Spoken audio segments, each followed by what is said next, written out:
hatta jika ada nabi turun di akhir zaman, pangkatnya bukan lagi pangkat kenabian. Dia seorang nabi, tapi pangkatnya tidak dipakaikan jabatan kenabiannya. Nabi Isa turun jadi umat Nabi Muhammad, sholat seperti umat Nabi Muhammad, bahkan jadi makmum umat Nabi Muhammad. Apalagi Nabi Khidir, kalau Allah izinkan beliau keluar, muncul jadi umat Nabi Muhammad. Bahkan telah belajar kepada Nabi Muhammad saat sahabat-sahabat hidup. Itu sebabnya Ibnu Hajar Al-Asqalani dan gurunya Al-Iraqi memasukkan daftar Nabi Khidir kepada sahabat Rasulullah Sallallahu Alaihi Wasallam. Takdir yang paling indah itu apa? Saya mau tanya nih. Apa takdir paling indah? Kawin? Bukan, belum tentu. Ada orang kawin cerai kok. Ada orang kawin tengkar-tengkar mulu kok. Apa takdir paling bagus? Ketenangan. Oh, boleh. Ada lagi nggak Pak? Husnul khotimah, bagus. Apa lagi? Takdir jumpa sama Allah, nggak sabaran dia. Ada satu jawaban yang belum nih. Satu jawaban lagi, itu benar semua tuh.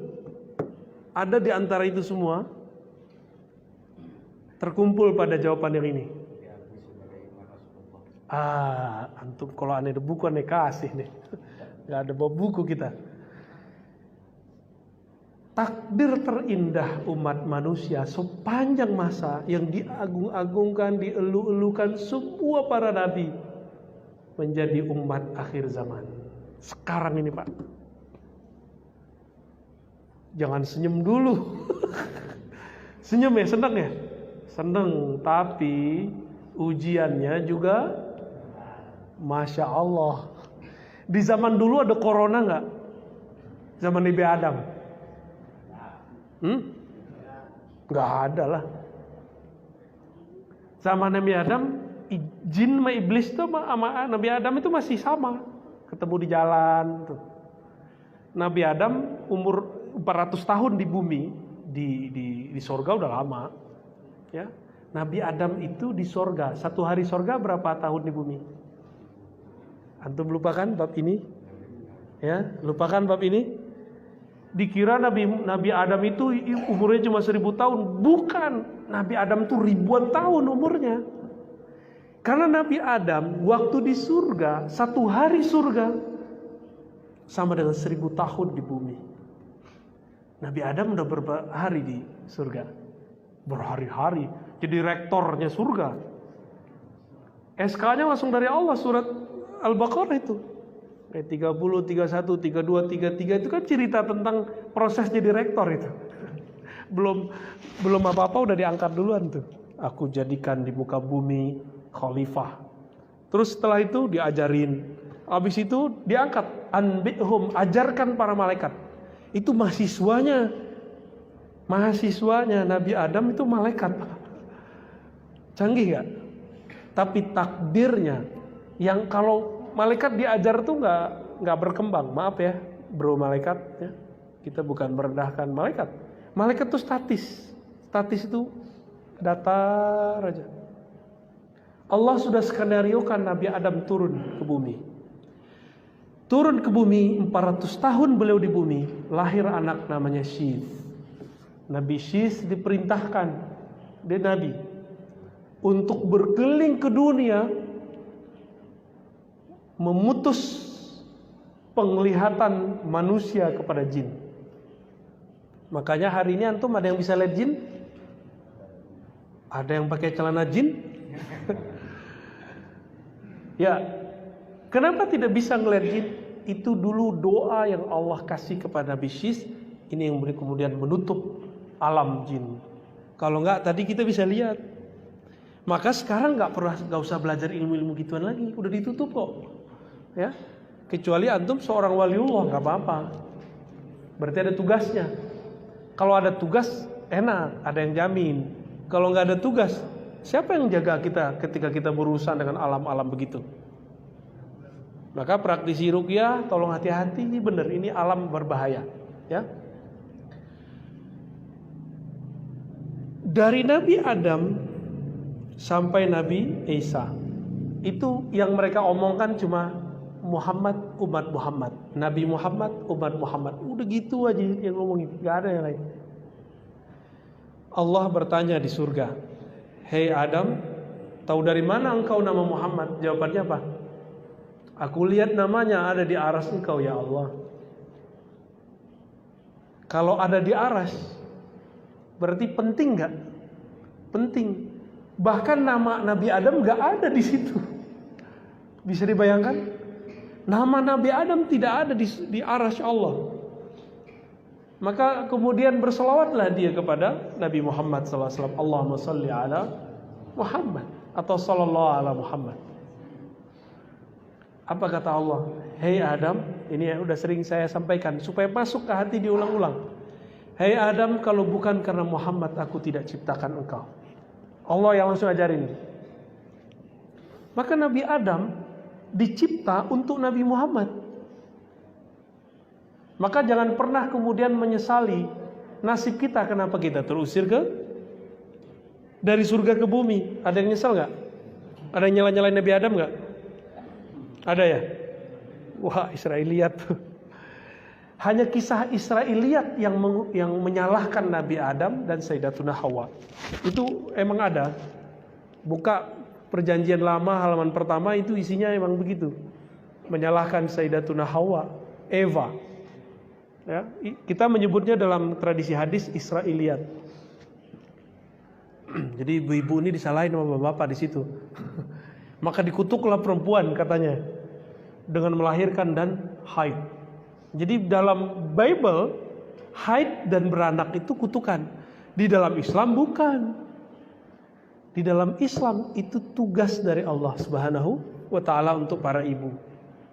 Supaya lahirin anak biar sampai di zaman umat Muhammad sallallahu alaihi wasallam.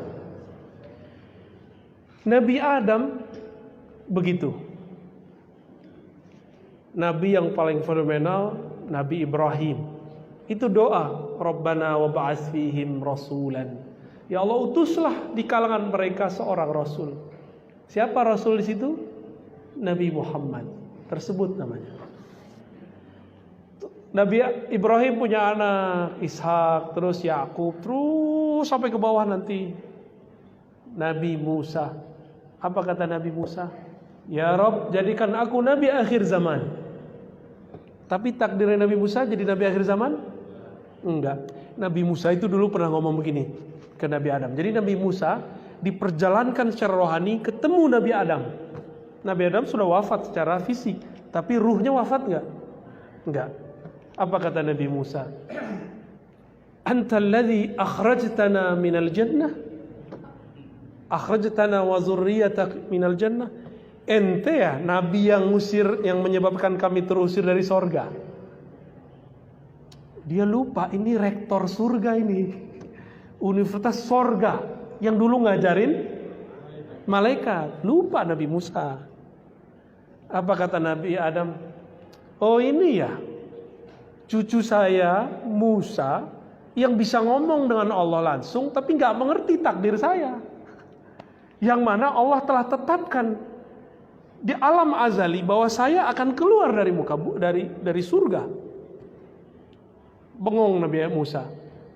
Maka kata Nabi ya dalam hadis Bukhari, fahajja, lalu menanglah hujahnya Adam ala Musa terhadap Sayyidina Musa. Jadi nabi menabi itu saling sindir-sindir juga. Jangan antum kira nabi ketemu nabi biasa-biasa aja, sindir-sindir itu. Seru tuh kalau ngeliat nabi, wali ketemu wali itu sindir-sindiran. Tapi sindirnya ngelekit, sindirnya sindir ma'rifat. Nabi Musa bercerita tentang susahnya di bumi, takdir toh, takdir di ujung. Nabi Adam berbicara takdir di pangkal. Menangan mana? Yang di pangkal, karena dia tahu semua.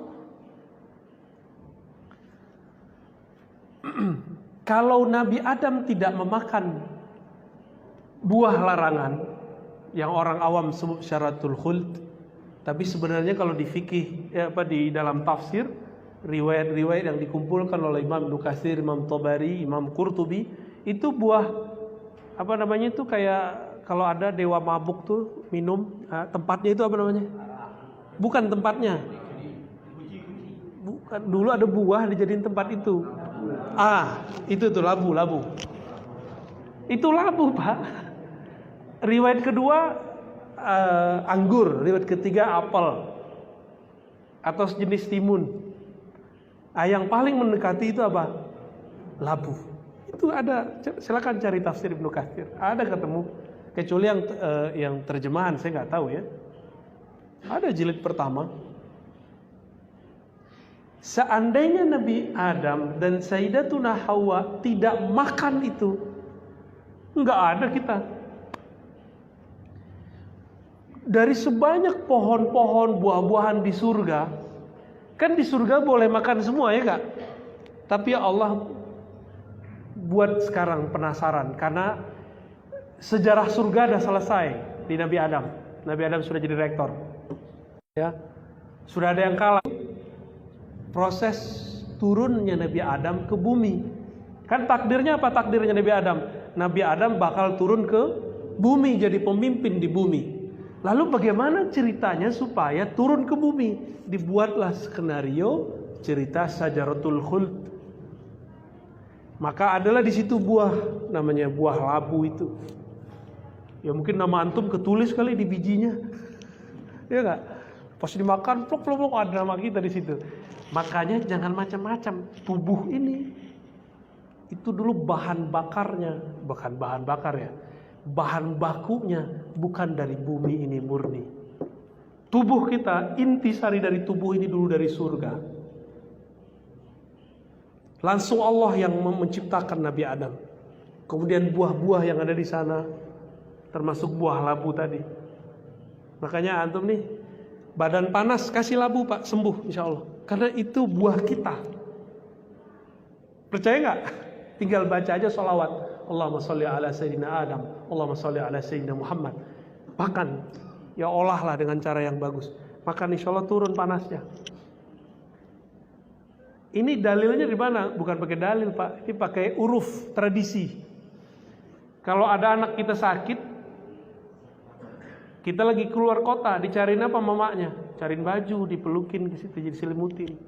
Bau bapak gua nih, sembuh dia, ya. Atau dikasih makanan favoritnya. Nah, kita turun ke bumi karena itu. Bener gak? Tanya ke orang-orang ahli food combining, ahli makanan, itu menyejukkan perut. Dahsyat itu, ya. Itu bukan terjadi begitu saja. Supaya ada umat akhir zaman yang mukanya seperti orang-orang yang di hadapan saya ini, maka dibuatlah cerita kayak tadi. Seru gak tuh ceritanya? Seru ya. Padahal udah tahu semua kan, cuma di mana clue-cluenya itu yang belum tahu. Apa kata Nabi Musa? Ya Rabb, tolong jadikan aku umat Muhammad. Karena nggak boleh jadi umat Nabi, yang udah jadi nabinya, jadi umatnya Muhammad. Jika demikian, maka takdir terindah dalam sejarah alam semesta adalah menjadi umat Nabi Muhammad sallallahu alaihi wasallam. Maka kita ini mau sholawat 1000 kali, 10.000 kali setiap hari, itu belum cukup untuk membalas Nabi Muhammad sallallahu alaihi wasallam. Enggak cukup. Antum berjuang sehari-hari untuk Nabi, enggak cukup. Air mengalir itu karena Nabi Muhammad, udara semuanya. Nah, meskipun demikian, semua ujian cobaan yang ada dari awal Nabi Adam sampai